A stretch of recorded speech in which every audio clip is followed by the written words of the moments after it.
Hello everyone, my name is Matthew McKenzie. I'm a fourth year chemical engineering student at the University of Cincinnati, and today I'm going to be doing the final exam, final video, whatever the heck you'd like to call it, for Transport 2 mass transfer. So, in the first part of this exam, we talked about this cooling tower here.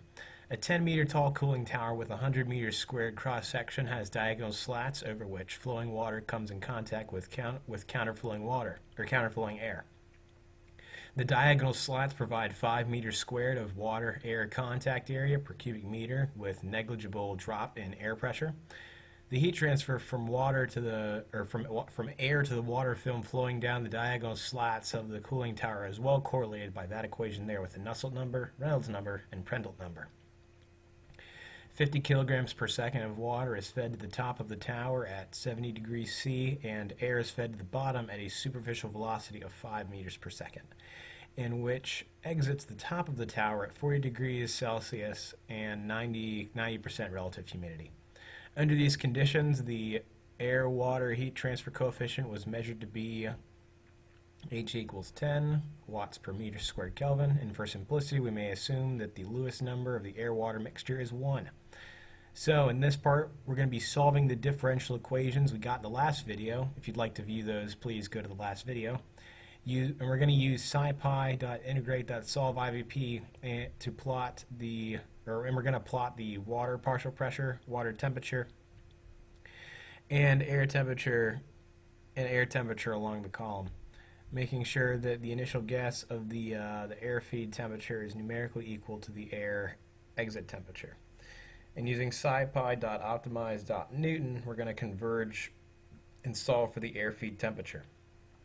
So I've got my sheet up here, not even sheet, I don't know what you would call it, Google Collaboratory folder. And first we're going to be doing some imports. Alright, so now with our imports in here, we've got imported numpy as NP, which is for creating spaced out input points. We've also imported scipy.integrate, and we've inputted solve IVP, which is for solving differential equations. We've imported plotly.subplots, make subplots, which that helps us make subplots, in addition to 2 lines of code below that in total, which is these 3 here. They're going to help us make subplots.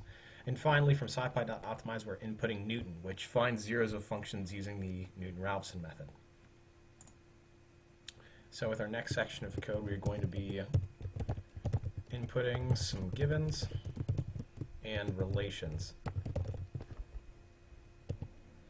So now we've got some relations in here. We've got the heat transfer coefficient. The ideal gas constant, the heat capacity of air, density of air, heat capacity of water vapor, the heat capacity of liquid water, the relation between the convective mass transfer coefficient with the heat transfer coefficient, which we talked about in the last video, which we can do by relating the initial given equation with the Nusselt number and the Prandtl number and using the heat and mass transfer analogy. And we've also got the heat of vaporization for water, from liquid water to vapor. So now we're going to input some more. So now what we've got here is the surface area to volume ratio and the molecular weights as well.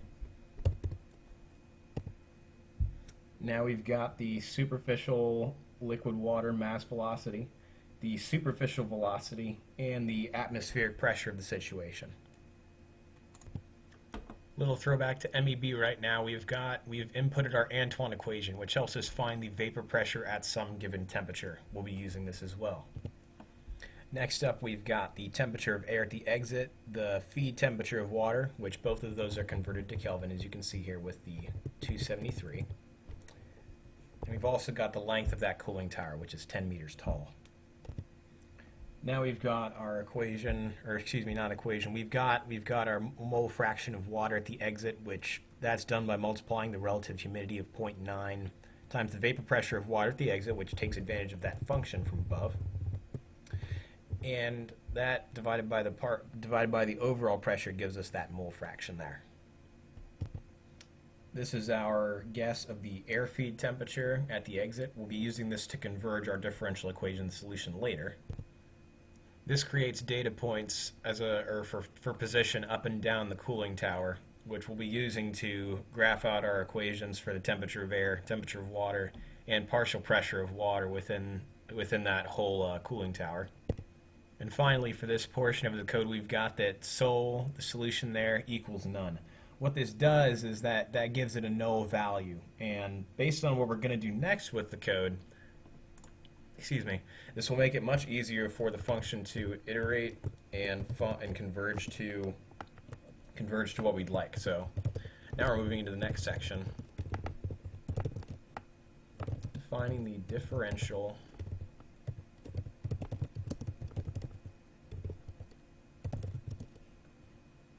equations and method of converging. So what we're going to do is we're going to start this with a function.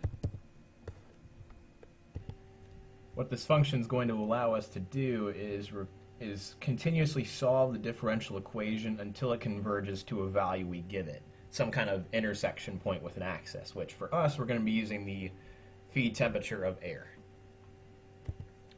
So the first thing we've done is we've defined our superficial mass flow rate for air as being GA equals the velocity given at 5 meters per second times the atmospheric pressure times the molecular weight of air divided by the ideal gas constant times the air temperature feed. And what we've also done is we referred to solution, we've made that what's called a global variable by slapping the word global in front of it. What that does is it makes it so that sol can be referred to outside of this function, because right now it's very, very inside, and later on we're going to end up referring to it outside this function. However, we can't exactly pull it out of the function, so that's what this global does, is it allows sol to be pulled out of the function.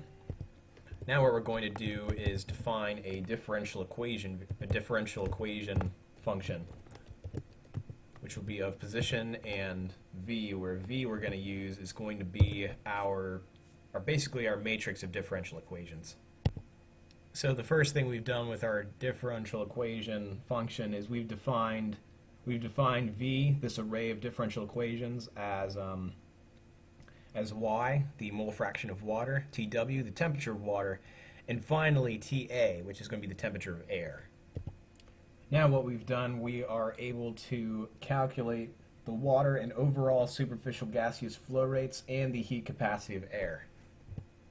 Now we've got some more relations in here where we have the average molecular weight, the concentration of water at the interface, and the convective mass transfer term for evaporation, which is this NW here. So NW equals this Kc term here times the difference in concentration at the interface versus the overall bulk concentration for water. Now finally, the grand moment you've all been waiting for, we've got the actual differential equation squeezed in there, which we found in the last video, which would be after putting differentials on one side and regular variables on the other, we've got the mole fraction of water with respect to position, the temperature of water with respect to position, and finally the temperature of air with respect to position. Now what we've got is that our differential equations are returned from this interior function. And this is very important because it saves us a lot of time where we really would have to type out all of this every single time we wanted to use the differential equations, which is a lot. However, using this overall function here, this define and then return, that makes it much, much, much, much easier to work with.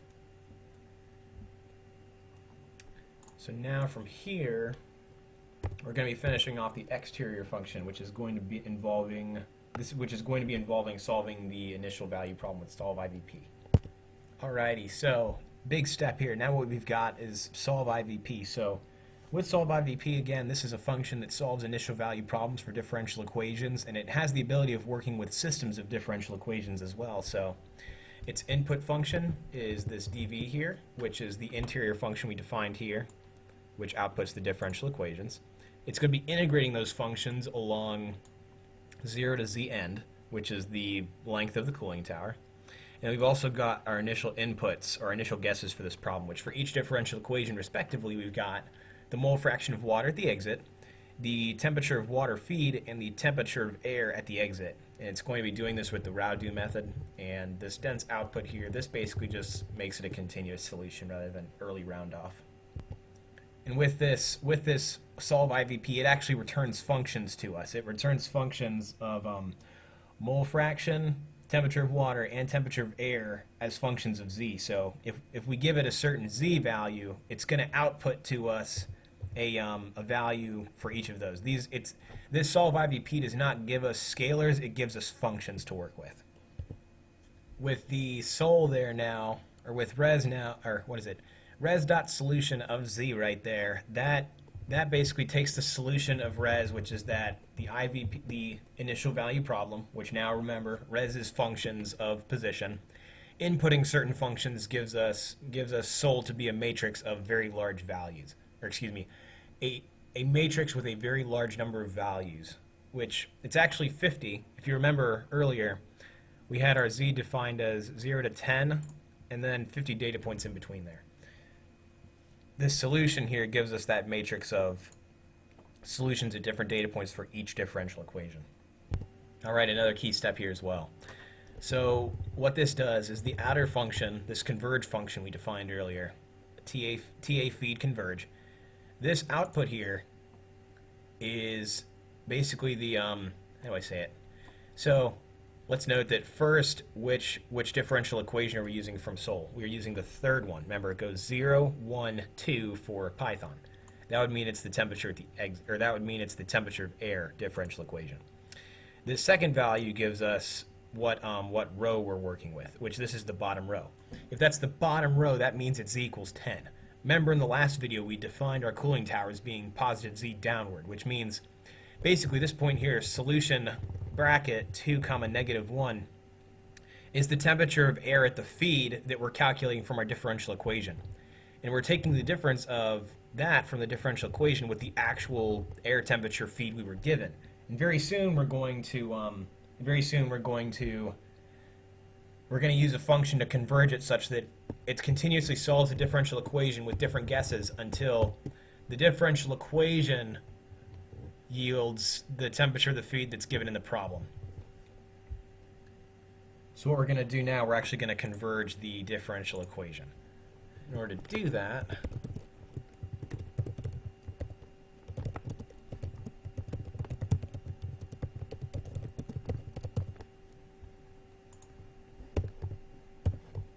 we're going to just do one very, very simple command. So, actual TA feed equals Newton dot, or not dot, I'm sorry, TA feed converge, which remember that's our function earlier. This function right here. And we're going to be using TA feed guess. So now, quite simply, what this does, Newton finds the zero of a function. In this case, it's going to be zeroing the TA feed converge function, which we defined as, it's the outer function in section 3.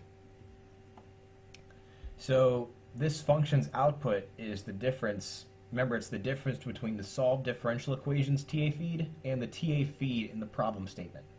This means that the Newton function is, converging the differential equations to model the problem statement. It does this by solving TA feed converge until the differential equations TA feed at the bottom is equal to that given in the problem statement. And Newton is using the TA feed guess as the initial value to start from and then move from there. And it probably has hundreds of lines of codes for how it optimizes stuff. And a function very, very similar to this is scipy.optimize.root, which also finds zeros of functions. It just does it in a different way. So now we actually have our solution to the problem.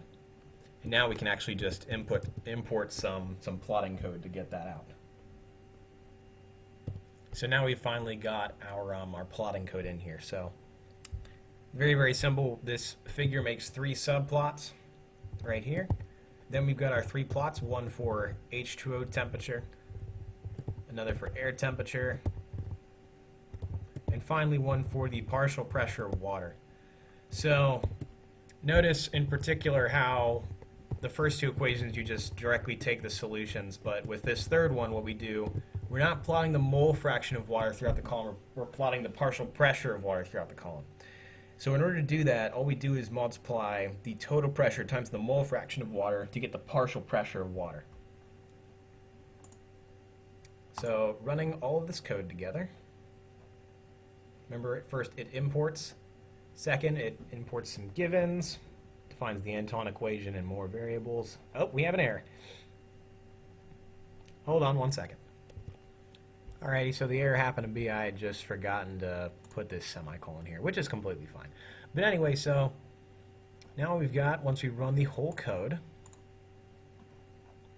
again it imports, it inputs some relations, defines differential equations and the method of converging. We actually do the converging and then finally plot. So a way to read this is on the left side here, that is the top of the cooling tower, and on the this is the very bottom over here. So it makes sense that the water temperature is warmest at the very top and then cools down slowly as it continues. It's very similar to a heat exchanger curve for a cross-flow heat exchanger, or excuse me, not cross-flow, countercurrent heat exchanger. The air temperature also decreases, not by much because I think it has lower thermal conductivity. And finally, you've got the partial pressure of water decreasing throughout, which makes sense because your water is getting cooler and cooler as it continues down the column, and it becomes less and less and less. So everyone, thank you for an amazing semester. I feel like I learned a lot this semester thanks to Dr. Ko, and please have a good rest of your day. Thank you.